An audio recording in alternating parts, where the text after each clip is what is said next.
अभी आरएसएस के एक नेता है इंद्रेश कुमार, उनका एक बयान है भारतीय जनता पार्टी के चुनाव के नतीजों को लेकर। उन्होंने कहा कि ज्यादा अहंकार और ज्यादा एरोगेंसी के कारण ये नतीजे आए।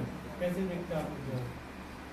देखिए, भागवत जी का बयान, उसके बाद ऑर्गेनाइजर पत्रिका का लेख और फिर इंद्रेश कुमार का ये बयान, ये तीनों बातें ये साबित करती हैं कि आरएसएस और बीजेपी के बीच माँ बेटे का झगड़ा शुरू हो गया है। और अब बेटे ने अपनी मां का त्याग करने का अभियान शुरू कर दिया है और मां ने बेटे को सबक सिखाने का अभियान शुरू कर दिया है। और इसकी शुरुआत होती है जेपी नड्डा जी के बयान से। जेपी नड्डा साहब कहते हैं कि जो अटल जी की बीजेपी थी उसको तो आरएसएस की जरूरत थी, मोदी जी की जो बीजेपी है इसको आरएसएस की जरूरत नहीं है। ये किसी और का नहीं, भारतीय जनता पार्टी के राष्ट्रीय अध्यक्ष आदरणीय जेपी नड्डा जी का बयान है। उसके बाद चुनाव का परिणाम आता है, 240 सीट पे बीजेपी रुक जाती है, बहुमत का आंकड़ा नहीं पाती है, वैसाखी की सरकार चलाती है। भागवत जी का बयान आता है, मणिपुर 1 साल से शांति की राह देख रहा है, मणिपुर में हिंसा जारी है, उस पर कोई कार्रवाई नहीं की गई। फिर उनका बयान आता है कि जो संघ का स्वयंसेवक होता है वो अहंकारी नहीं होता। फिर इंद्रेश कुमार जी का बयान आता है कि अहंकार के कारण जनता ने सबक सिखाया। ये तीनों बातें क्या साबित करती हैं कि विपक्ष के लोगों के मुद्दे 100% सही थे। जब मैं पार्लियामेंट के अंदर मणिपुर की आवाज उठा रहा था, मुझे सस्पेंड करके बाहर कर दिया गया। मैंने संसद के परिसर में कई रातें गुजारी। मैंने क्या मांग की थी प्रधानमंत्री जी से? यही कि मणिपुर में शांति की बहाली कीजिए। उस समय भागवत जी और सारे विपक्ष ने आवाज उठाई थी।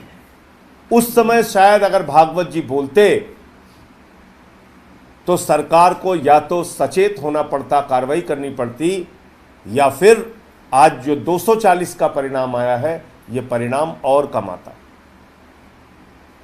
इंद्रेश कुमार जी कह रहे हैं अहंकारी हो गए।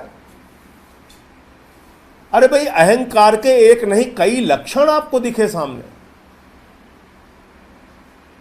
10 साल का इतिहास उठा के देखिए। कभी कांग्रेस की विधवा बोल दिया, कभी जर्सी गाय बोल दिया, कभी केजरीवाल को बदनसीब बोल दिया, कभी आतंकवादी बोल दिया, कभी खालिस्तानी बोल दिया, कभी अर्बन नक्सल बोल दिया, 50 करोड़ की गर्लफ्रेंड बोल दिया, कुछ भी बोलते गए। और चलो ये तो राजनीतिक लड़ाई की बात हो गई। आपने भाषा की सारी मर्यादा पार कर दी। मटन, मुगल, मदरसा, मुजरा, ये शब्द बोल रहे हैं भारत के प्रधानमंत्री। सारे विपक्ष को पकड़ पकड़ के जेल में डाल रहे हैं। केजरीवाल साहब को पकड़ के आपने जेल में डाल दिया। अरे, अहंकार की सीमा तो तब पार हो गई जब इन्होंने गाना बनाया, जो राम को लाए हैं हम उनको लाएंगे। क्या भागवत जी को सवाल नहीं उठाना चाहिए था कि कोई इंसान भगवान श्री राम को नहीं ला सकता? क्या इंद्रेश कुमार जी को सवाल नहीं उठाना चाहिए था कि हमको इस गाने के ऊपर आपत्ति है, आपने कैसे ये गाना बनाया?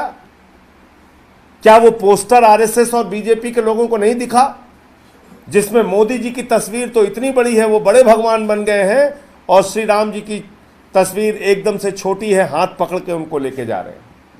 ये अपमान नहीं दिखा आपको? ये अहंकार नहीं दिखा? जब संबित पात्रा जी कहते हैं भगवान जगन्नाथ तो मोदी जी के भक्त हैं, आप मुझे बताइए, तब अहंकार नहीं दिखा जब जेपी नड्डा जी ने कहा कि मोदी जी देवताओं के देवता हैं। तब अहंकार नहीं दिखा जब खुद मोदी जी ने कहा मेरा जन्म बायोलॉजिकल नहीं हुआ है, मैं तो अवतार हूं। तो इससे बड़ा अहंकार का क्या उदाहरण होता है जब आपने अपने आप को भगवान से ही ऊपर मान लिया। और देखिए, भगवान श्री राम ने सबक सिखा दिया। भगवान श्री राम का तो बहुत साफ संदेश है कि हमने रावण के अहंकार को भी तोड़ा है, नष्ट किया है, उसकी लंका लगाई है, उसकी लंका जलाई है। हमने तो रावण को भी बर्बाद कर दिया। किसी इंसान के अहंकार को बर्दाश्त करने का तो सवाल ही नहीं उठता। और इसीलिए राम पथ गमन मार्ग हमारे उत्तर प्रदेश में है। जिन रास्तों से प्रभु श्री राम होकर गुजरे, अयोध्या हारे, सुल्तानपुर कुशभवनपुर हारे, प्रतापगढ़ हारे, कौशाम्बी हारे, प्रयागराज हारे, चित्रकूट हारे, रामपुर हारे, सीतापुर हारे, श्रावस्ती हारे। अरे तो भोले शंकर की थोड़ी बहुत कृपा हो गई, वरना काशी से भी हार जाते। भोले शंकर की थोड़ी बहुत कृपा हो गई, वरना काशी से भी हार जाते। कांग्रेस को अपने इतिहास में सबसे ज़्यादा वोट 4,65,000 वोट वहाँ मिला। 52 से लेकर अब तक कांग्रेस कभी इतना वोट नहीं पाई। तो इसलिए इंद्रेश कुमार जी का बयान, ऑर्गेनाइजर पत्रिका में लिखा गया बयान, और साथ ही साथ भागवत जी का बयान 100% कम से कम नरेंद्र मोदी जी के बारे में और इस सरकार के बारे में सही है। और अब उनको सिर्फ बयानबाजी तक अपने आप को सीमित नहीं रखना चाहिए।